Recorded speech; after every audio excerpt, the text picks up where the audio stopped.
नमस्कार। आज के वाचन में भी हम देखेंगे कि कैसे ठाकुर अभी भी अस्वस्थ ही चल रहे हैं और उनका स्वास्थ्य लाभ कुछ अधिक नहीं हो पा रहा है। साथ में शिष्य सभी लगे रहते हैं और उनके स्वास्थ्य की अच्छे स्वास्थ्य की कामना करते रहते हैं। उनकी यथोचित सेवा शुश्रूषा भी कर रहे हैं, पर लग नहीं रहा कि ठाकुर जी को कोई भी लाभ हो रहा है। एक दिन तो डॉक्टर आके बोलते हैं कि कैंसर एक छुआछूत की बीमारी है, इसलिए सभी शिष्यों को ठाकुर जी से दूर रहना चाहिए और थोड़ा सा सचेत रहना चाहिए। नरेंद्र को जब ये ज्ञात होता है तो उसे बहुत दुख होता है, क्योंकि उसे लगता है कि अगर शिष्यों के मन में अपनी सुरक्षा की भावना आ गई, छुआछूत का डर आ गया, तो फिर वो ठाकुर की सेवा नहीं कर पाएंगे। तो नरेंद्र ठाकुर के पास जाता है और उनके एक प्याले में उनकी शैया के नीचे प्याले में उनकी उल्टी से भरा हुआ एक कप रखा रहता है। वो उस कप को यानी प्याले को उठाकर पी जाता है और अपने मित्रों से, जो ठाकुर के शिष्य थे, कहता है कि आगे से कोई भी छुआछूत का डर और इस तरह की चर्चा ठाकुर जी के रोग को लेकर नहीं करेगा। इससे पता चलता है, ये एक बहुत बड़ी घटना है अपने आप में देखा जाए तो, क्योंकि इससे नरेंद्र का अटूट विश्वास और अटूट प्रेम अपने गुरु के प्रति प्रकट होता है। इसीलिए फिर गुरु उसको बुलाते हैं और उससे कहते हैं कि नरेंद्र, बता तुझे कौन सी सिद्धियां दूं। गुरुजी अभी भी उसका परीक्षण ही एक तरह से कर रहे हैं, उसकी परीक्षा ले रहे हैं और उससे पूछते हैं कि बता तुझे क्या चाहिए जो इस तरह से तू मेरी सेवा में लगा है। तो नरेंद्र उनसे सिर्फ एक चीज़ मांगता है और वो है आध्यात्मिक लाभ। इसके अलावा भी आज के वाचन में हम देखेंगे कि नरेंद्र कैसे आध्यात्मिक उन्नति कर रहा है, उसे कैसे अलग अलग तरह के आध्यात्मिक अनुभव हो रहे हैं और वो अपने गुरु के और करीब जा रहा है। दूसरी ओर गुरु का अंतिम समय भी निकट आ रहा है, इसलिए वो चाह रहे हैं कि जो भी उनका ज्ञान है वो जैसे भी हो उचित व्यक्ति को, सुपात्र को वो दे सकें। नीचे के बड़े कमरे में काली, शशि, राखाल, शरत, बाबूराम, योगीन, तारक तथा छोटा गोपाल सब एकत्रित थे और चुपचाप बैठे एक दूसरे का चेहरा देख रहे थे। उनके चेहरों पर एक अनाम चिंता छप गई थी और उनके आसपास भय का वातावरण था। नरेंद्र को देखते ही उन लोगों में हल्की सी सुगबुगाहट जागी। सबकी आंखें उसकी ओर उठीं और राखाल ने अत्यंत मंद स्वर में कहा, लो नरेंद्र आ गया। नरेंद्र उनके निकट आया। उन लोगों ने पुनः उसे देखा भर। उसके स्वागत में कुछ भी नहीं कहा। न उनके चेहरे पर खुलकर उल्लास झलका और न किसी ने उसे उसकी अनुपस्थिति में घटी घटनाओं की सूचना देने की आतुरता दिखाई। नरेंद्र के लिए उन सब का ये व्यवहार काफी असहज था। क्या बात है? ठाकुर का स्वास्थ्य कैसा है? ठीक है, राखाल कुछ अटपटाया। मेरा अभिप्राय है कि वैसा ही है जैसा तुम छोड़कर गए थे। वो इस समय कष्ट में तो नहीं है? नरेंद्र ने पूछा। नहीं, विश्राम कर रहे हैं। उनके पास कौन है? लाटू और गोपाल दादा। वो बात हम अपने मुंह से कहना नहीं चाहते थे। शशि ने मुख दूसरी ओर कर लिया, जैसे वो नरेंद्र का सामना न करना चाहता हो। पर तुमको बताए बिना तो काम भी नहीं चलेगा। क्या बात है? नरेंद्र पूर्णतः गंभीर था। डॉक्टर ने कहा है। राखाल क्षण भर को रुका और फिर जैसे सारा साहस बटोर कर बोला कि ठाकुर का रोग छूत का रोग है।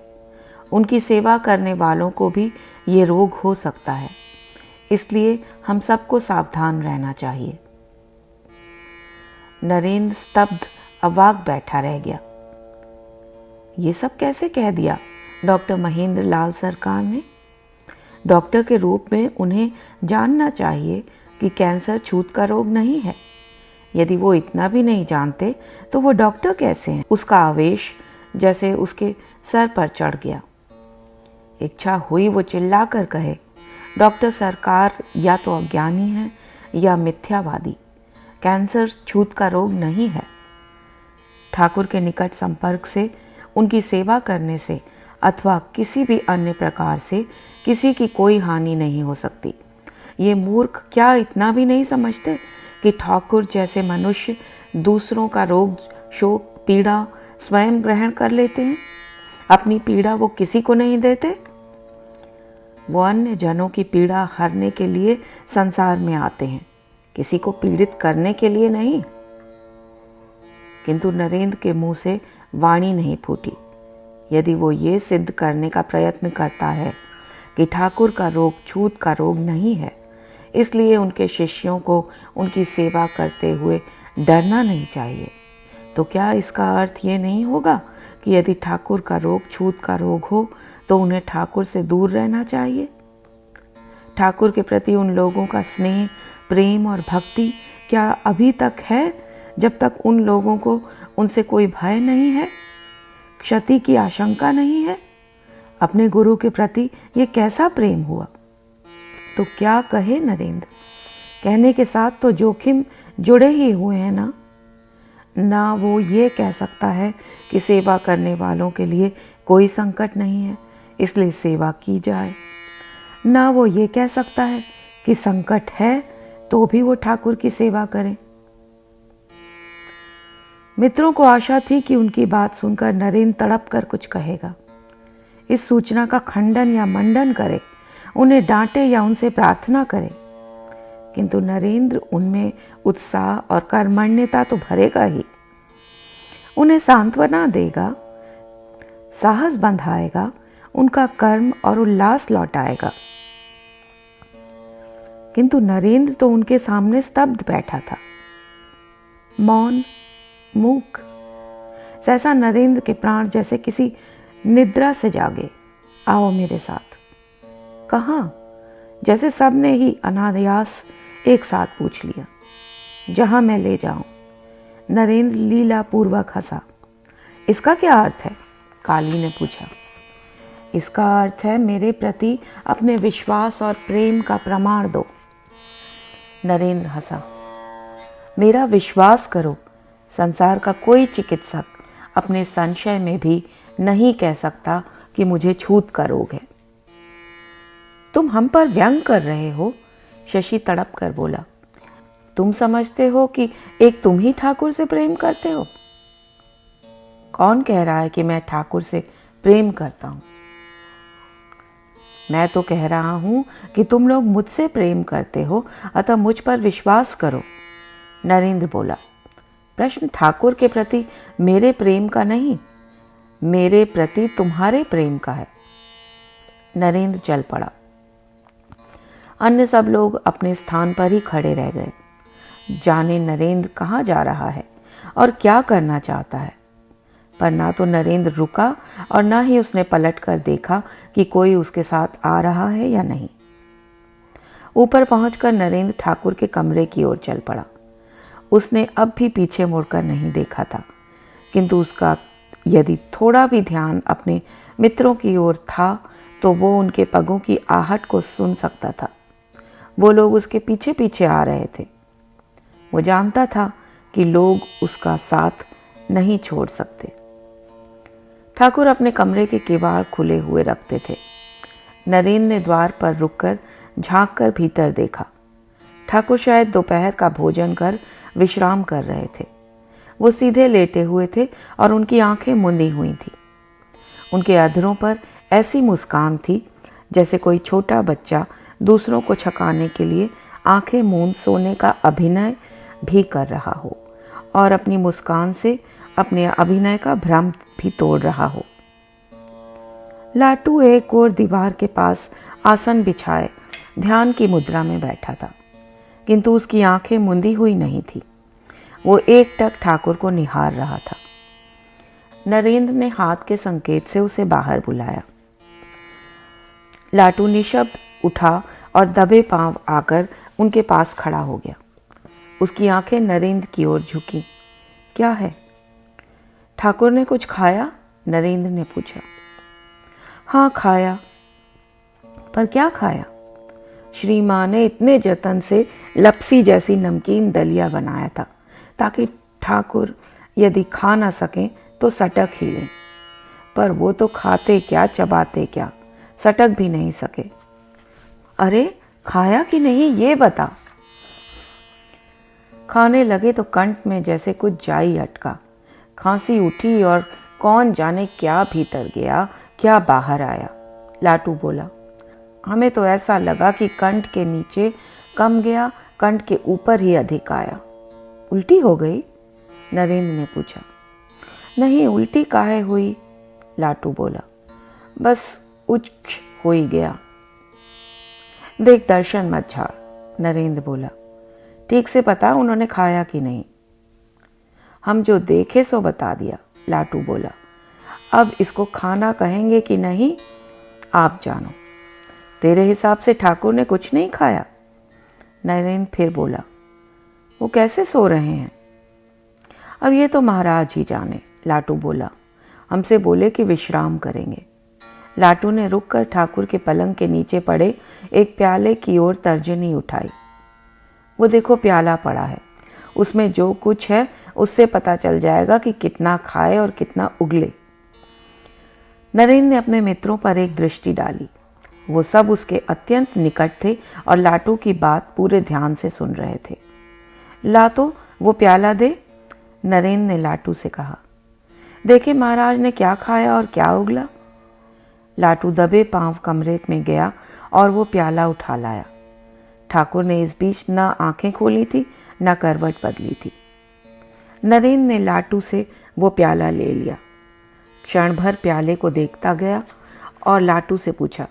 तू अच्छी तरह जानता है ना कि ठाकुर ने इसी प्याली को अपने होठ से लगाया था और ये दलिया उन्हीं के खाने का उच्चिष्ट है। लो सुनो नरेंद्र बाबू की बातें। हम अपने हाथों से महाराज को ये प्याला दिए। खांसी हुई तो अपने हाथ महाराज को सहारा देकर इस प्याले को पकड़े। सब लोग दुखी होकर लौट आए कि महाराज कुछ नहीं खा पाए।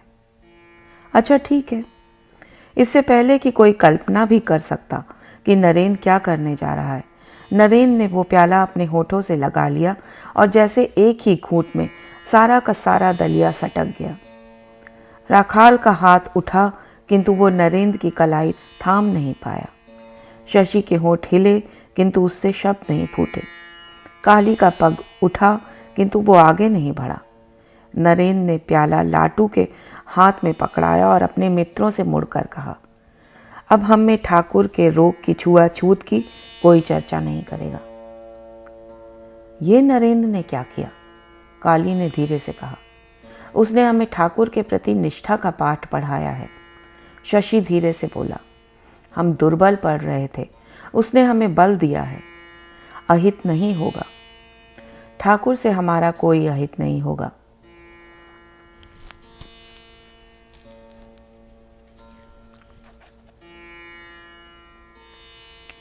गोपाल कमरे से बाहर चला गया तो नरेंद्र ने ठाकुर की ओर देखा। शायद वो कुछ कहना चाहें, पर नहीं, वो तत्काल कुछ नहीं कहना चाहते थे। वो तो आंखें बंद कर विश्राम कर रहे थे। नरेंद्र ने उधर से दृष्टि फेरी ही थी कि ठाकुर बोले, तुझे नींद आ रही हो तो किवाड़ लगाकर तू भी सो जा। नहीं, मुझे तनिक भी नींद नहीं आ रही, नरेंद्र बोला, किंतु उसका मन किवाड़ लगाकर शब्द पर अटक गया। वो सोए या ना सोए वो तो अलग बात थी, किंतु शायद ठाकुर चाहते हैं कि वो किवाड़ बंद कर दे। पर क्यों? क्या वो नरेंद्र से कुछ अति गोपनीय कहना चाहते हैं? या उन्हें ठंड तो नहीं लग रही? दिसंबर का महीना है, ठंड तो होती ही थी। और फिर ये तो उद्यान भवन था, शहर से दूर खुली जगह थी, चारों ओर वृक्ष थे, 2 पोखर थे, गंगा भी बहुत दूर नहीं थी। इन दिनों ठाकुर इतने दुबले हो गए थे, शरीर की प्रतिरोधक शक्ति प्रायः समाप्त हो गई थी। नरेंद्र ने उठकर किवाड़ भिड़ा दिए। वो धीरे धीरे चलता हुआ ठाकुर के पास आया। ठंड तो नहीं लग रही महाराज? नहीं, ऐसी कोई बात नहीं है। तुझसे कुछ कहना है। आसपास कोई और तो नहीं है ना? नहीं, और कोई नहीं है। नरेंद्र ने अपनी गर्दन घुमाई। कहिए, क्या कहना है? नरेंद्र के लिए ये कोई नई बात नहीं थी। ठाकुर कई बार अपने और पराये लोगों का भेद करते थे। तू मेरी बहुत सेवा कर रहा है, इसके बदले मैं तुझे क्या दूं रे? तू ही बोल, तुझे क्या पुरस्कार चाहिए? लड़के बच्चे पुरस्कार के लोभ के बिना कोई काम नहीं करते हैं। ठाकुर उसकी परीक्षा ले रहे हैं क्या? नरेंद्र ने सोचा। या सचमुच ही लड़का बच्चा समझकर उसके साथ परिहास कर रहे हैं? नहीं, शायद ये परिहास नहीं था। परिहास होता तो गोपाल को इस प्रकार भेजने की आवश्यकता नहीं थी। वो ऐसे में किवाड़ बंद नहीं करवाते। बोल रे, बोलता क्यों नहीं? ठाकुर पुनः बोले।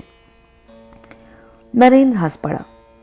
मुझे आपने एकदम छोटा बच्चा समझ रखा है क्या कि आपसे पुरस्कार स्वरूप कुछ खाने के लिए मांगूंगा या कहीं घूमने जाने की इच्छा प्रकट करूंगा? फिर भी, ठाकुर बोले, तू मेरी इतनी सेवा कर रहा है, अपना घर छोड़कर यहाँ पड़ा है। मैंने सुना है तूने अपनी नौकरी भी छोड़ दी है। क्या ये सब तू बिना किसी लोभ के कर रहा है? नरेंद्र की सहज प्रतिक्रिया हुई कि वो ठाकुर को डांट दे। वो उसे इतना नीच और लोभी समझते हैं। आज तक उन्होंने यही जाना है उसे। पर अगले ही क्षण वो शांत हो गया। वो ऐसी लीला भी करते ही रहते हैं। वो उन्हें कोई तीखी और चुभने वाली बात कहेगा तो भी वो पलटकर पूछ सकते हैं कि वो उन्हें कितना समझ पाया है। जो मांगूंगा देंगे आप? बोलिए, देंगे? दे सकूंगा तो दूंगा। ठाकुर ने मुस्कुराने का प्रयास किया। दे सकने की स्थिति में वो होने पर कोई पिता अपने बच्चे को मना करता है क्या? एक बार तूने अपने परिवार के लिए अन्न वस्त्र के लिए कहा था। अब क्या अपने लिए नौकरी मांगेगा? लगी लगाई नौकरी तो तू छोड़ आया। मुझे लोभ है कि आप मेरी सेवा से ठीक हो जाएं। नरेंद्र बोला। आप स्वस्थ हो जाएं, मुझे ये वरदान दीजिए। आप निरोग हो जाइए। पगला है तू तो। मैं तुझे अपने लिए मांगने को कह रहा हूँ और तू मेरे लिए मांग रहा है। नहीं महाराज, ये मैं अपने लिए ही मांग रहा हूँ। आपका स्वास्थ्य हमें चाहिए, मुझे, आपके अन्य शिष्यों को, आपके भक्तों को। तू वो मांग रहा है जो मेरे पास नहीं है। वो मांग जो मेरे पास हो। नरेंद्र चुप हो गया। ठाकुर ने उसे निरुत्तर कर दिया था। अच्छा सुन, ठाकुर ने कुछ क्षणों के अंतराल के पश्चात कहा। मेरे पास 8 सिद्धियां और 9 निधियां हैं, किंतु अब इस रोगी शरीर को उनका क्या करना है? मेरे लिए उनका कोई उपयोग नहीं है। मैं चाहता हूँ वो सब तुम्हें दे दूँ। बोल, लेगा? नरेंद्र ने औचक ही ठाकुर की ओर देखा। क्या सचमुच ठाकुर उसकी परीक्षा ले रहे हैं? बार बार उसे लोभ दिखा रहे हैं और उससे पूछ रहे हैं क्यों? पर नहीं, ये परीक्षा नहीं है, ये ठाकुर का प्रेम है। वो आज सचमुच ही प्रेम से विह्वल हैं। उनकी स्थिति शायद उस पिता की सी है जो अपने बच्चे को ले जाकर हलवाई की दुकान पर खड़ा कर देता है और चाहता है कि बच्चा अपनी इच्छा से कुछ ले ले। बच्चे को तृप्त देखकर पिता को जो सुख मिलता है, ठाकुर को वही चाहिए। पर क्या दे रहे हैं ठाकुर उसे? सिद्धियां और निधियां? इनसे मुझे ईश्वर मिलेगा क्या? ये मुझे ईश्वर लाभ कराएंगी? नहीं, उनसे ईश्वर लाभ में कोई सहायता नहीं मिलती। नरेंद्र के मन में आया, कह दे, आप अपने बच्चे को गलत दुकान पर ले आए हैं क्या? जो उसे नहीं चाहिए आप उसे वही दिलवाने पर तुले हुए हैं। पर उसने ये सब कुछ कहा नहीं। बोला, यदि उनसे ईश्वर नहीं मिलता तो फिर वो मेरे किस काम की? ऐसा खजाना तो आप अपने पास ही रखिए। मुझे अनावश्यक वस्तुओं को सहेजे रखने की कोई इच्छा नहीं है। उसने ठाकुर की ओर देखा। कहीं उन्हें बुरा तो नहीं लगा? नहीं, वो प्रसन्न थे। वो शायद नरेंद्र की धातु परख रहे थे। उनकी आंखों में प्रेम और आह्लाद के अश्रु थे।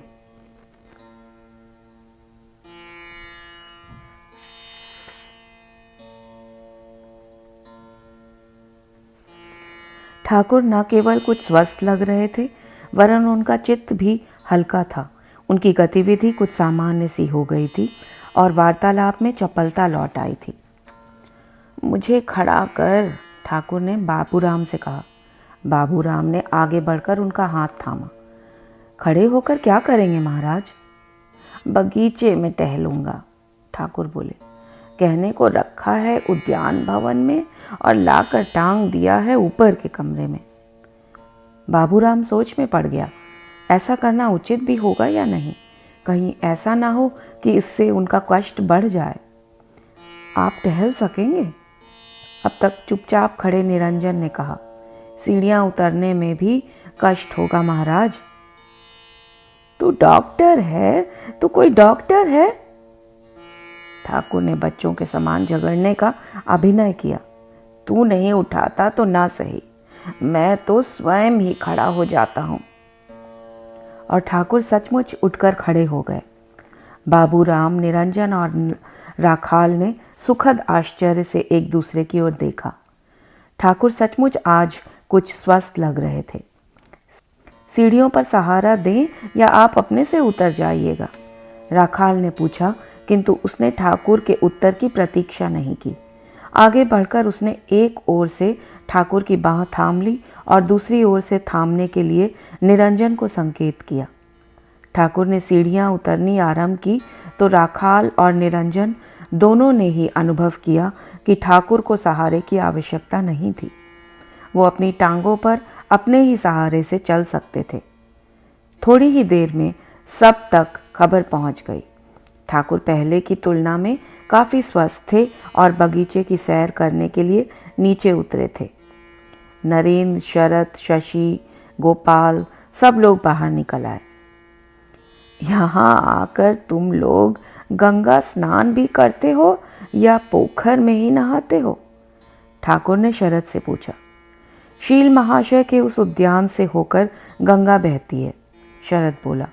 हम लोग वहीं जाकर गंगा स्नान कर आते हैं। और महाराज, गुंजा फूल की जिन झाड़ियों के पुष्प आपको पसंद है ना, वो झाड़ियाँ उसी घाट के किनारे पर हैं, शशि बोला।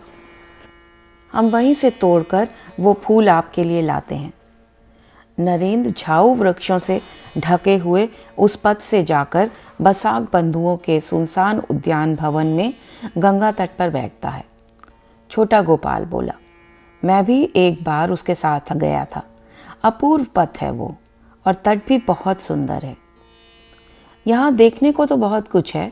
आप एक बार स्वस्थ हो जाएं महाराज, फिर चलेंगे, नरेंद्र बोला। बसाक बंधुओं के उद्यान के कुछ उत्तर में प्राणनाथ चौधरी का चौड़ा स्नान घाट तथा उसके उत्तर में लाल बाबू की पत्नी काली कात्यायनी का अत्यंत सुंदर गोपाल मंदिर है। इसका अर्थ ये है कि तुम लोग काफी घूमते फिरते हो। मैं तो समझता था कि यहीं पड़े रहते हो। नहीं महाराज, हम तो खूब घूमते फिरते हैं। और साधन भजन कुछ नहीं?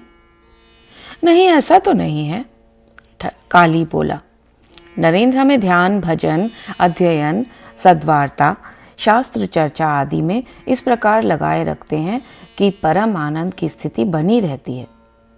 आनंद की स्थिति? ठाकुर बोले। तुम लोगों को घर छोड़कर यहाँ रहने में कष्ट नहीं होता? कष्ट क्या? शरत ने कहा। एक और आपके शुद्ध निस्वार्थ प्रेम का प्रबल आकर्षण, और दूसरी ओर नरेंद्र का अपूर्व मित्र भाव तथा उन्नत संग, दोनों ने एक साथ मिलकर हमें ऐसे मधुर दृढ़ बंधन में बांध दिया है कि परिवार के लोगों की तुलना में हम लोग परस्पर अधिक आत्मीय हो गए हैं। यहाँ तो स्थिति ये है महाराज, काली ने सूचना दी, कि किसी दिन किसी विशेष कार्यवश यदि कोई अपने घर चला जाता है तो उसी संध्या अथवा दूसरे दिन प्रातः उसका लौट आना अनिवार्य ही है। तुम लोगों को तो मेरी अस्वस्थता का बहुत लाभ हो रहा है रे। ठाकुर हंस पड़े। मैं इतना कष्ट झेल रहा हूं और तुम लोगों को कोई कष्ट ही नहीं है। आप ठीक कह रहे हैं, महेंद्र गुप्त ने कहा। आपको कष्ट तो बहुत हो रहा है, पर इसका गुप्त उद्देश्य भी तो है। क्या उद्देश्य है रे, जरा मुझे भी तो बता। ठाकुर के अधरों पर किसी देव शिशु किसी पवित्र मुस्कान थी। आपकी मानसिकता में परिवर्तन हो रहा है, महेंद्र गुप्त ने उत्तर दिया। आपकी प्रवृत्ति साकार की अपेक्षा निराकार की हो रही है। आपका विद्या का मैं भी नष्ट हुआ जा रहा है। हाँ, लोक शिक्षण बंद हो रहा है। अब और नहीं कहा जाता, सब कुछ राम मैं देख रहा हूँ। कभी कभी मन में आता है कि किससे कहूँ। अब देखो ना, ये मकान किराए पर लिया गया, इससे कितने प्रकार के भक्त आ रहे हैं। वो महेंद्र की ओर रुक कर बोले, पर तुम लोग कृष्ण प्रसन्न सेन या शशिधर पंडित के समान यहाँ साइन बोर्ड तो नहीं लटकाओगे कि इतने बजे से इतने बजे तक लेक्चर होगा? नहीं महाराज, सबकी हंसी के मध्य नरेंद्र को गंभीर रूप में स्पष्टीकरण दिया। इस प्रकार की किसी व्यवस्था का कोई अर्थ नहीं है। मैं तो ये बता रहा था कि आप कष्ट तो सह रहे हैं, किंतु उससे कई उद्देश्य पूर्ण हो रहे हैं। ठाकुर ने उसकी ओर देखा भर, कहा कुछ नहीं।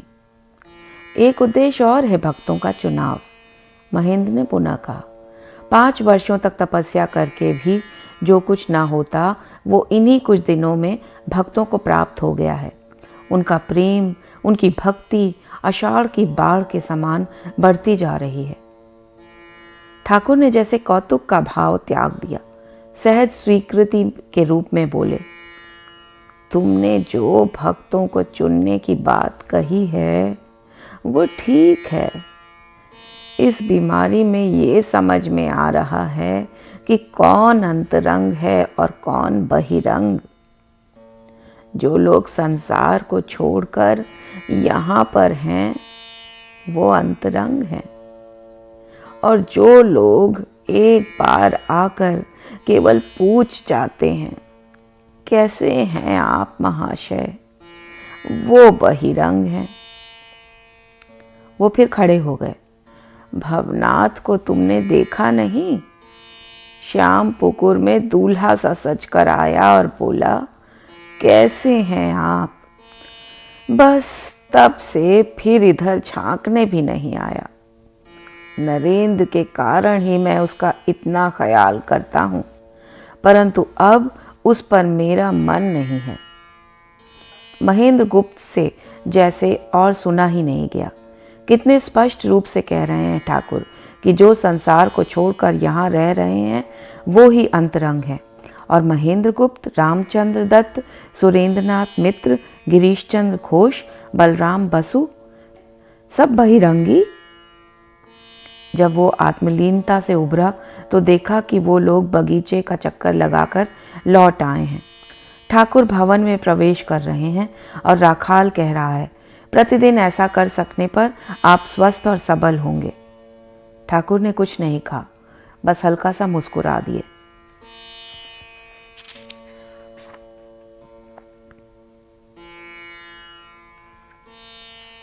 प्रायः आधी रात के समय ठाकुर का कष्ट अचानक ही बढ़ गया।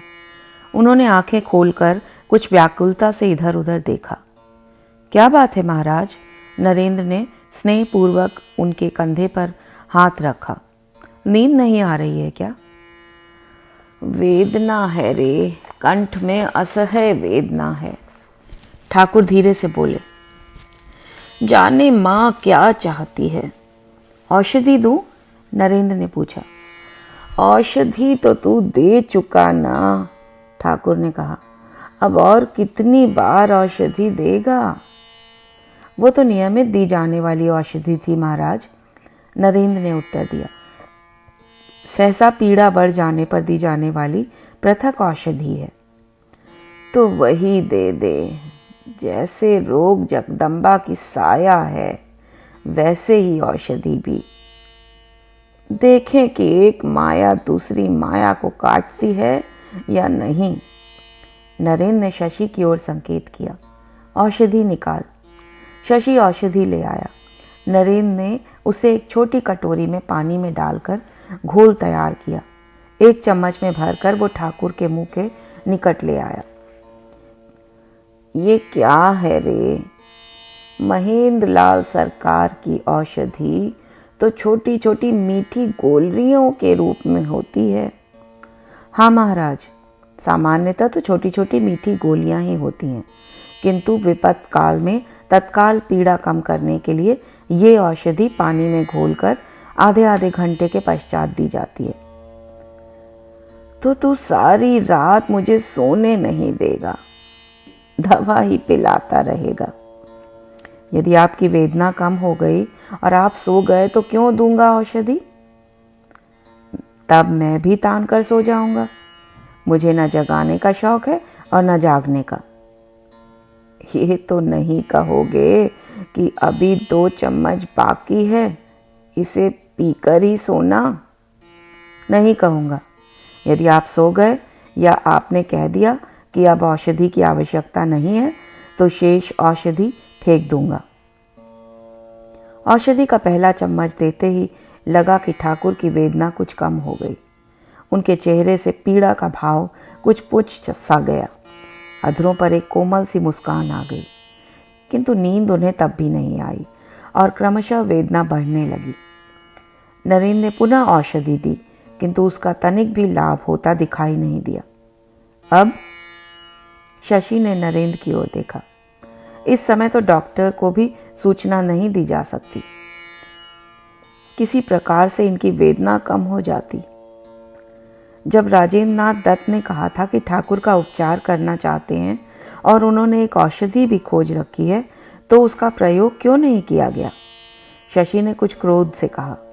पता नहीं ये रामचंद्र दत्त और सुरेंद्र नाथ मित्र इतने अपने आप को क्या समझते हैं। उन्हें बस अपना मत प्यारा है, किसी के सुख दुख से क्या लेना देना। उन्हें क्यों व्यर्थ ही कोस रहा है? जो माँ की इच्छा है वही हो रहा है। इसमें राम क्या करेगा और डॉक्टर सरकार ही क्या कर पाएंगे? ठाकुर को खांसी का दौरा पड़ा। वो उठकर बैठ गए। नरेंद्र ने उनको कंधे से पकड़कर सहारा दिया और पीठ सहलाता हुआ बोला, वो ठीक है महाराज, इच्छा तो माँ की ही चलेगी, किंतु माया रूपी रोग का उपचार तो माया रूपी औषधि से ही होगा। जब डॉक्टरी चिकित्सा चल रही थी तो अच्छे से अच्छा डॉक्टर और अच्छी से अच्छी औषधि को प्राप्त करने का प्रयत्न तो करना ही चाहिए। ठीक है, किसी को तो निर्णय लेने का कार्य करना ही होता है। वो अपनी क्षमता भर ही तो कर पाएगा। जो उन्हें उचित जचा उन्होंने किया। ठाकुर को पुनः खांसी आ गई। आप बोलिए मत, बोलने से वेदना और बढ़ेगी, और औषधि देता हूं। इस औषधि की उपयोगिता में नरेंद्र को अब तनिक भी विश्वास नहीं रह गया था। थोड़ी ही देर में काशीपुर का उद्यान भवन सारा का सारा जाग उठा। प्रत्येक व्यक्ति को मालूम हो गया कि ठाकुर का रोग और कष्ट और बढ़ गया है और वो रात भर सो नहीं पाए हैं। वैसे तो प्रतिदिन वहाँ प्रातः ही भरपूर गतिविधि आरंभ हो जाती थी, किंतु आज समय से पूर्व ही सवेरा हो गया था। 10 बजते बजते डॉक्टर सरकार और राजेंद्र नाथ दत्त दोनों ही आ गए। उन दोनों ने ठाकुर की नाड़ी का परीक्षण किया और परस्पर चर्चा कर ठाकुर को नई औषधि दी। ये वो औषधि थी जो राजेंद्र नाथ दत्त ने सोच कर रखी थी, लाइकोपोडियम 200। औषधि के मुख में जाते ही ठाकुर की व्याकुलता क्रमशः कम होने लगी और वेदना के लक्षण क्षीण होने लगे। कैसे हैं? राजेंद्र नाथ दत्त ने उत्साहित होकर पूछा। पहले से अच्छा हूँ, ठाकुर ने मुस्कुराने का प्रयास किया। अब इस औषधि को नियमित लें। डॉक्टर सरकार ने मुड़कर नरेंद्र की ओर देखा। पिछली औषधि रोक दो, जब तक इससे लाभ होता दिखाई दे तब तक यही दो बातों का निरीक्षण बहुत सावधानी से करना। एक, इनके कंठ का कष्ट तथा दूसरा, इनका संपूर्ण स्वास्थ्य तथा मन की प्रसन्नता। यदि इन्हें लगता है कि वेदना में तो कमी नहीं आई है किंतु प्रसन्नचित्त रहते हैं तो भी ये औषधि देते रहो। आपको नींद आ रही है क्या? राजेंद्र नाथ दत्त ने ठाकुर से पूछा। हाँ, सोने की इच्छा है। सारी रात न सोया न ये लड़के। कोई बात नहीं, राजेंद्र नाथ ने कहा।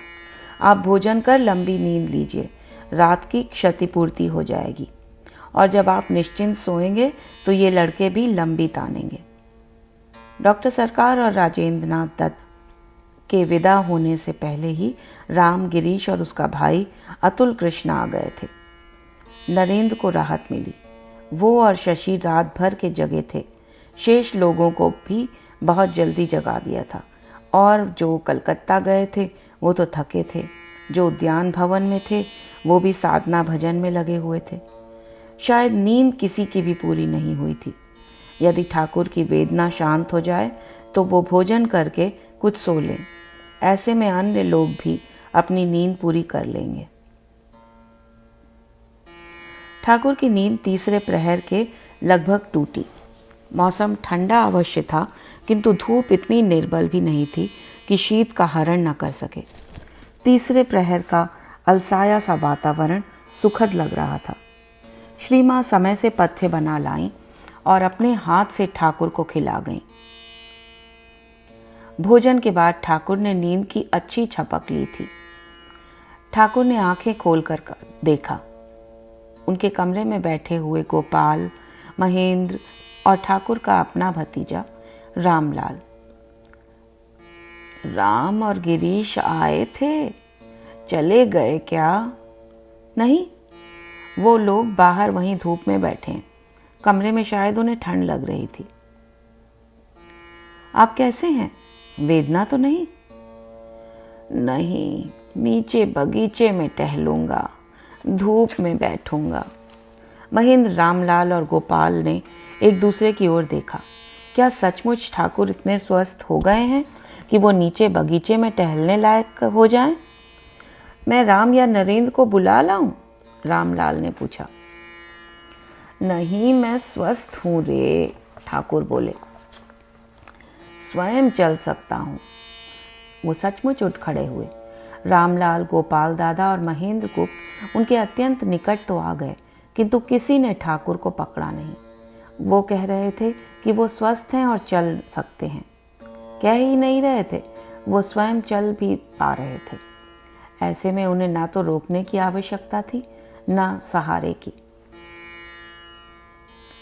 बरामदों में वृक्षों के नीचे बैठे हुए 25-30 व्यक्ति चारों ओर से घिरकर ठाकुर के निकट आ गए। उन्होंने ठाकुर को प्रणाम किया। ठाकुर ने उनकी ओर देखा और कुछ उद्वेलित स्वर में बोले, तुम लोगों को क्या और कहूँ मैं, आशीर्वाद देता हूँ तुम्हें चैतन्य हो। कोई कुछ कहता, इससे पूर्व ही ठाकुर भावाविष्ट हो उठे।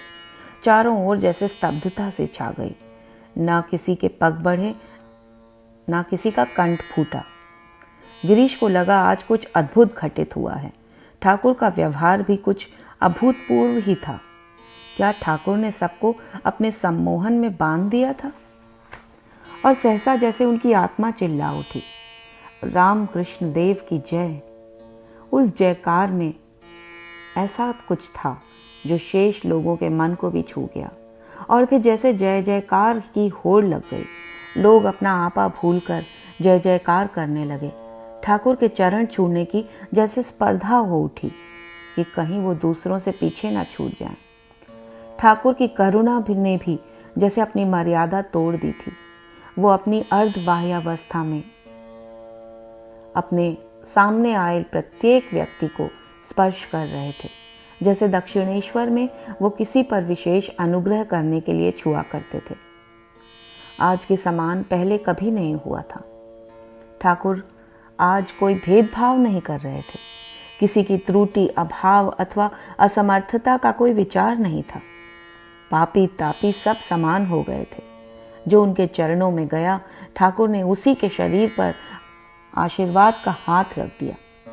फिडले मेयर कंपनी का कर्मचारी हराण चंद्र दास प्रणाम करने के लिए उनके सम्मुख झुका तो ठाकुर ने अपने भावावेश में उसके सर पर अपना चरण स्थापित कर दिया।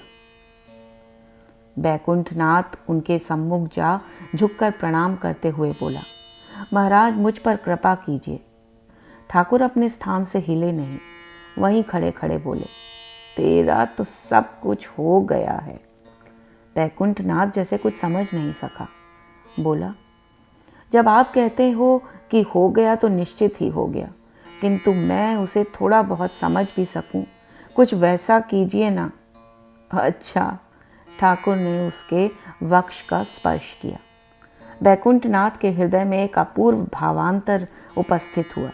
आकाश, मकान, पेड़ पौधे, मनुष्य आदि जिधर जो कुछ दिखाई पड़ता था, बैकुंठ को उसी के भीतर ठाकुर की प्रसन्न हास दीप्त उज्ज्वल मूर्ति दिखने लगी। बैकुंठ का हृदय जैसे आनंद की शीतल धारा में पूर्णतः निमज्जित हो उठा। अरे कौन कहाँ है, सब अभी चले जाओ। ठाकुर प्रकृतिस्थ हो वापस भवन की ओर मुड़े। धीरे धीरे चलते हुए वो भवन में प्रविष्ट हुए और सीढ़ियां चढ़कर ऊपर अपने कमरे में आ बैठे। इस बीच किसी ने उनसे कोई बात नहीं की और ना ही उनसे कुछ कहा। उनके पीछे पीछे ही लाटू और शरद भी कमरे में आ गए थे। ठाकुर ने लाटू की ओर देखा। थक गया हूं, विश्राम करूंगा। उन्होंने आंखें मूंद ली। नीचे के कमरे में बैठा नरेंद्र ध्यान कर रहा था। सदा के समान मन सहज ही आत्मलीन होता गया। मन निष्कंप दीप के समान स्थिर और एकाग्र हुआ ही था कि त्रिकुटी पर कोई प्रकाशपुंज प्रकट हो गया और सहसा उसके वक्ष के भीतर कुछ विचित्र सी गतिविधि आरंभ हो गई।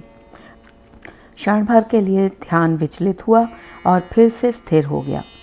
उसकी बंद आंखें जैसे कुछ नए से दृश्य देख रही थी। ये क्या था? कोई आकृति नहीं उभरी, कोई वाणी सुनाई नहीं दी, किंतु जैसे कोई उसे बता रहा था कि अपने ध्यान में जिस प्रदेश को वो देख रहा था वो उसका अपना हृदय प्रदेश था। उसमें उसे दो मार्ग स्पष्ट दिखाई पड़ रहे थे और वह स्वयं ही जान गया था कि ये इंगला और पिंगला नाम की नाड़ियाँ थीं। असंख्य बवंडर उठने लगा उसका वक्ष प्रदेश ही नहीं, धरती और आकाश भी डोल रहे हैं, किंतु ये सब कुछ उसके अपने वक्ष के भीतर ही था। क्या उसकी कुंडलिनी जागृत हो रही थी? संभव है, किंतु वो अब धैर्य धारण नहीं कर सकता था। उसने आंखें खोल दी। उसके सामने प्रताप चंद्र हाजरा बैठा था। वो जब से दक्षिणेश्वर से हटाया गया था, नरेंद्र के चारों ओर कुछ ज़्यादा ही मंडरा रहा था। नरेंद्र को उसकी असहायता पर दया भी आती थी और वो उसका लोभ भी समझता था। उसने हाजरा का पक्ष लेकर ठाकुर से कहा भी था, किंतु उसके विषय में ठाकुर का मत अभी परिवर्तित ही नहीं था। हाजरा ने भी आशा छोड़ी नहीं थी। वो ऊपर ठाकुर के पास जाने का साहस नहीं करता था, किंतु नरेंद्र के निकट बने रहने का प्रयत्न करता ही रहता था। इस समय नरेंद्र के पास भी सोचने का अवकाश नहीं था। मेरी छाती पर हाथ रखकर देखो तो, ये कैसा भूचाल है मेरे भीतर। हाजरा ने हाथ रखकर देखा। उसकी समझ में तो कुछ आया नहीं, उल्टे नरेंद्र का ध्यान बिखर गया। वो सर्वथा सहज सामान्य हो गया। उसे लगा कि वो किसी असाधारण ऊंचाई के पर्वत के उच्चतम शिखर से उतरकर भूतल पर आ गया है। प्रकृति की असाधारणता से वो उसकी साधारणता में लौट आया है। यहाँ तो कुछ भी नहीं है, हाजरा ने कहा। नरेंद्र के मन में अपने ही प्रति खीज उपजी। हाजरा तो मूर्ख, अज्ञानी और अहंकारी था, इसलिए वो स्वयं को ठाकुर के समान और कभी कभी उनसे भी बड़ा मान बैठता था। किंतु नरेंद्र को ये भ्रम कैसे हो गया था कि ठाकुर के ही समान साधना के प्रत्येक लक्षण और प्रत्येक सोपान से परिचित होगा। हाजरा इस विषय में उसकी कोई सहायता नहीं कर सकता था, शायद कोई भी नहीं कर सकता था। उसे ठाकुर के पास जाना होगा। आज अवसर देखकर वो ठाकुर के पास पहुंचा। इस समय ठाकुर कष्ट में नहीं लग रहे थे। मन शांत था और चेहरे पर सहज मुस्कान थी। सहसा नरेंद्र का मन बदल गया। पूछने तो वो कुछ और आया था, किंतु उसे लगा कि ये पूछने का नहीं, मांगने का अवसर था। सबकी तो बनाई, कुछ मुझे भी तो दीजिए। स्वयं अपने स्वर की दीनता पर उसे आश्चर्य हुआ। वो ठाकुर के स्नेह में इतना पगा हुआ था कि उसने कभी अपने और ठाकुर के मध्य इतनी दूरी ही नहीं पाई थी कि उसे कभी दीन होना पड़ता। उसने तो स्नेहमयी समता में उसका विरोध किया था और जो कुछ मांगा था वो अधिकार से मांगा था। सबका काम हो गया, क्या मेरा ना होगा? ठाकुर जैसे इसी याचना को सुनने और उसके उत्तर में वरदान देने के लिए तैयार ही बैठे थे। उन्होंने इस बात पर तनिक भी आश्चर्य नहीं दिखाया कि उनका नरेंद्र आज उनसे इस प्रकार मांग रहा है जैसे वो भी पराया हो। नरेंद्र को लगा कि बहुत संभव था कि ठाकुर की ही इच्छा रही हो कि नरेंद्र इस समय और किसी प्रकार की चर्चा करने के स्थान पर कुछ इसी प्रकार का वरदान मांगे जो उसे वो देना चाहते हैं। तभी तो नरेंद्र के मन की सारी जिज्ञासाएं विलीन हो गई थी और वो अनायास ही इस प्रकार की याचना कर बैठा था। नरेंद्र ने अनेक बार देखा था कि ठाकुर के सम्मुख पहुंचकर लोगों की मनस्थिति ठाकुर की इच्छा के ही अनुकूल हो जाती थी। यदि वो अवतार थे तो वो ईश्वर का ही रूप थे। ये प्रकृति उन्हीं की चाकर थी, तो फिर उनकी इच्छा के अनुकूल ही परिवर्तित क्यों ना हो जाती। तू अपने घर का कोई प्रबंध करके आ जा, सब हो जाएगा, वो अत्यंत सहज भाव से बोले। नरेंद्र के मन में पिछली अनेक घटनाएं आ जुड़ी। ये पहला अवसर नहीं था जब ठाकुर उसे अपने परिवार के दायित्व से सर्वथा निवृत्त हो जाने के लिए कह रहे थे। वो कितनी ही बार इस प्रकार के संकेत कर चुके थे। कभी वो उसकी चिंता को अनावश्यक बताते थे, कभी उस दायित्व से मुक्त हो जाने को उससे कहते थे। और ये ठाकुर ही तो थे जो अनेक लोगों को उपदेश देते थे कि उन्हें पहले अपने असहाय माता पिता का पोषण करना चाहिए। हाजरा से वो इस कारण रुष्ट भी रहते थे कि वो अपनी वृद्ध माता की देखभाल नहीं करता था, किंतु नरेंद्र को उन्होंने सदा यही कहा था कि वो उस दायित्व से स्वयं को मुक्त कर ले। क्या उन्होंने इस परिवार के दायित्व को स्वयं ग्रहण कर लिया है? किंतु ठाकुर ने उसे और सोचने नहीं दिया और बोले, तू चाहता क्या है? नरेंद्र जानता था कि यही वो अवसर था जब उसे बहुत सोच समझकर बोलना चाहिए था। जब ठाकुर देने को प्रस्तुत थे तो वो वही चीज़ मांगे जो उसे चाहिए थी और उतना मांगे जितना चाहिए। वो कम क्यों मांगे, छोटी चीज़ क्यों मांगे? मेरी इच्छा है, वो बोला, 3-4 दिनों तक निर्विघ्न अनवरत समाधिलीन रहा करूं। बस यदा कदा थोड़ा भोजन करने के लिए उठूं। उसकी बात से ठाकुर प्रसन्न नहीं दिखे। तू तो बड़ी नीच बुद्धि का व्यक्ति है, समाधि से भी ऊंची अवस्था है। ठाकुर बोले, तू स्वयं ही तो गाता है, जो कुछ है सो तू ही है। नरेंद्र को स्मरण हुआ आया, बहुधा ठाकुर कहते रहते हैं कि समाधि से उतरकर मन देखता है कि ईश्वर ही जीव और जगत के रूप में प्रकट हुए हैं। ये अवस्था ईश्वर कोटि की हो सकती है। वो कहते हैं ना कि जीव कोटि समाधि अवस्था को प्राप्त करता तो है, किंतु फिर वो उससे नीचे नहीं उतर सकता। ठाकुर उसे ईश्वर कोटि का मनुष्य मानते हैं और समाधि से भी उच्चतर अवस्था प्राप्त कराना चाहते हैं। नरेंद्र ने ठाकुर की ओर देखा, जैसे पूछ रहा हो, तो मैं क्या करूं? तू अपने घर के लिए कोई व्यवस्था करके आ। समाधि लाभ से भी ऊंची अवस्था हो सकेगी तेरी। ठाकुर के इस आश्वासन के पश्चात अब और रह ही क्या गया था कहने सुनने को। ठाकुर ठीक ही तो कह रहे थे। जब तक वो अपने घर की पूर्ण और उचित व्यवस्था नहीं कर लेता, उसका मन उसी ओर लगा रहेगा, और जब उसका मन संसार के विषय में सोचता ही रहेगा, तो वह उस विक्षिप्त मन से प्रभु का चिंतन कैसे करेगा? समाधि लाभ कैसे होगा? उसे घर जाना होगा, कोई उपयुक्त व्यवस्था करनी होगी। रात को 10 बजे के लगभग नरेंद्र सोने के लिए आ लेटा। कल प्रातः घर जाऊंगा, उसने शरद से कहा। सोने का प्रयत्न कर रहा हूँ। सो जाऊं तो किसी विशेष कारण के बिना जगाना मत। बहुत अच्छा, शरद ने कुछ मुस्कुरा कर कहा। मुस्कुरा क्यों रहे हो? नरेंद्र ने उचक कर उसकी ओर देखा। मुस्कुराने की तो बात ही है। आज नरेंद्र कह रहा है कि मुझे जगाना मत। परिवर्तन संसार का नियम है। इस बार नरेंद्र मुस्कुराया। कुछ भी सदा एक सा नहीं रहता। नरेंद्र ने लेटकर आंखें बंद कर ली, किंतु दिन भर की थकान के बावजूद उसे नींद नहीं आई। कैसी विचित्र बात थी। वो सोच रहा था, वो कभी जल्दी सोना चाहकर भी नहीं सो पाता था। काम ही इतने सारे होते थे। अधूरे काम छोड़कर वो कैसे सो सकता था? और काम पूरे होते होते 11 बज गए थे रात के, और आज वो सोना चाह रहा था। सोने के लिए लेट भी गया था, तो उसे नींद ही नहीं आ रही थी। न वो आत्मलीनता, न ध्यान का केंद्रीकरण, न ज्योति दर्शन, न नींद। सहसा उसने अनुभव किया कि इसमें से कुछ भी होना संभव नहीं था।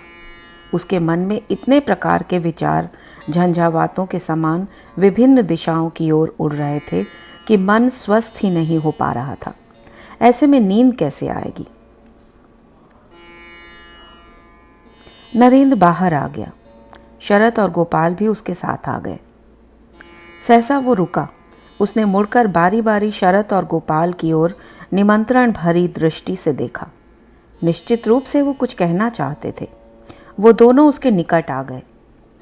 ठाकुर को जो भीषण व्याधि हुई है, उसमें उन्होंने शरीर छोड़ने का संकल्प किया है या नहीं, कौन कह सकता है? नरेंद्र ने धीरे से कहा।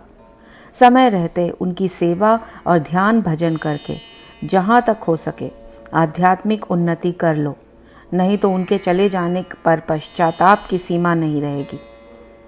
ये काम हो जाए तो भगवान को पुकारूंगा, वो काम हो जाए तो साधना भजन में लगूंगा। इस प्रकार तो समय बीतता जा रहा है और हम वासना के जाल में जकड़ते जा रहे हैं। इस वासना का ही तो परिणाम सर्वनाश और मृत्यु है। वासना का त्याग करो वासना का। शरद और छोटे गोपाल ने आश्चर्य से नरेंद्र को देखा। ये नरेंद्र का कौन सा रूप था?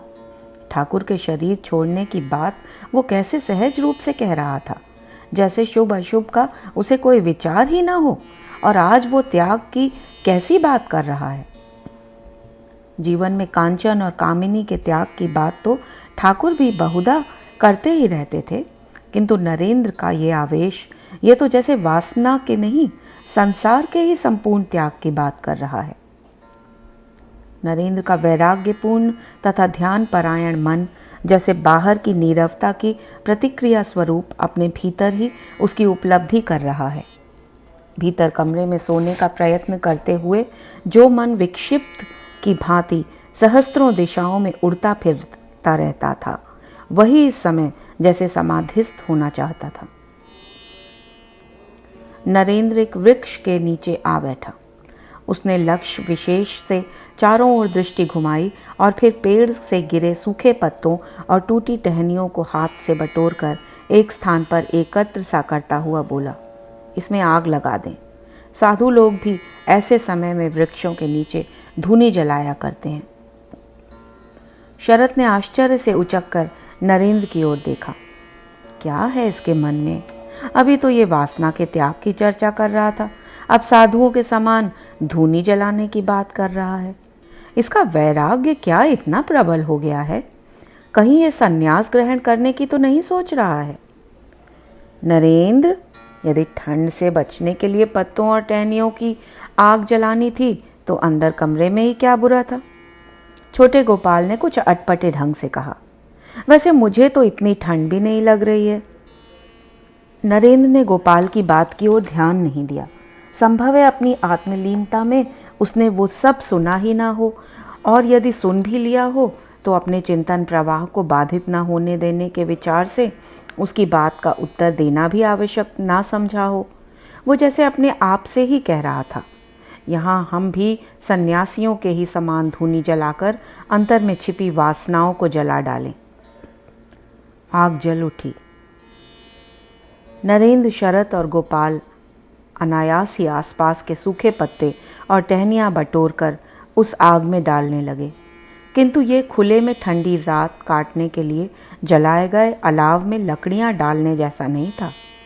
वो तो जैसे किसी पवित्र यज्ञ में पवित्र आहुति देने जैसा था, जिसमें आहुति के साथ साथ अपने अपने अंतर की वासनाओं को उस अग्नि को समर्पित कर अपने हृदय को पवित्र करने का क्रम चल रहा था। उस ठंडी नीरद रात में जैसे स्वयं शंकर ने अपना तीसरा नेत्र खोल दिया था, और केवल काम ही नहीं, समस्त वासनाएं ही उस अग्नि में जलकर क्षार होती जा रही थी। सबके हृदय में अपूर्व उल्लास था। उन्हें लग रहा था मानो सचमुच ही समस्त सांसारिक वासनाएं भस्मीभूत हो जाने से मन कुछ स्वस्थ हो आया था और त्वरित गति से सतोगुण की ओर बढ़ रहा था। मन के भीतर से जो निकल रहा था वो संसार था, और जो उसमें समा रहा था वो भगवान था। शरद सोच रहा था, उसने ऐसा पहले ही क्यों नहीं किया? उसे किसी ने बताया क्यों नहीं कि वासना दहन में इतना आनंद है? अब अवसर मिलते ही वो सदा ही इस प्रकार की धुनी रमाएगा। वो किसी मंत्र का पाठ नहीं कर रहे थे, वो किसी देवता का ध्यान भी नहीं कर रहे थे, केवल साधारण टहनियों और पत्तों को इकट्ठा कर उस अग्नि में समर्पित करते जा रहे थे। किंतु लग रहा था कि जैसे कोई साधना कर रहे हों। मन निरंतर ऊर्ध्व की ओर यात्रा करता जा रहा था, जैसे कुंडलिनी चक्र पर चक्र बढ़ती चली जा रही हो। बाहर का संसार विलीन हो गया था और भीतर एक नए ब्रह्मांड का जन्म हो गया था। 2-3 घंटे बीत गए। अब आसपास और ईंधन नहीं था। वो लोग अग्नि शांत कर भीतर चले आए। किसी ने किसी से कुछ नहीं कहा और वो अपने अपने स्थान पर सोने के लिए लेट गए। उस समय प्रातः के 4 बज रहे थे। 5 और 5:30 के बीच सब लोग जाग गए। नरेंद्र को घर जाना था। उसका ध्यान ही किसी अन्य दिशा में नहीं गया। ये तो जब बाबूराम और राखाल आकर शिकायत करने लगे, क्यों, हमें क्यों नहीं बुलाया, हम भी धुनी का आनंद लेते, तो नरेंद्र को मालूम हुआ कि शरत और गोपाल ने कदाचित रात के अनुभव की सूचना अपने मित्रों को दे दी थी। पूर्व निश्चय से ये सब नहीं हुआ, और मुझे तो ये भी ज्ञात नहीं था कि सन्यासियों की धुनी में इतना आनंद है। नरेंद्र ने उन्हें सांत्वना दी। अब अवसर मिलते ही हम सब लोग मिलकर धुनी जलाएंगे, इसमें चिंता की क्या बात है। नरेंद्र उन्हें वहीं बैठा छोड़ घर जाने की तैयारी में लग गया।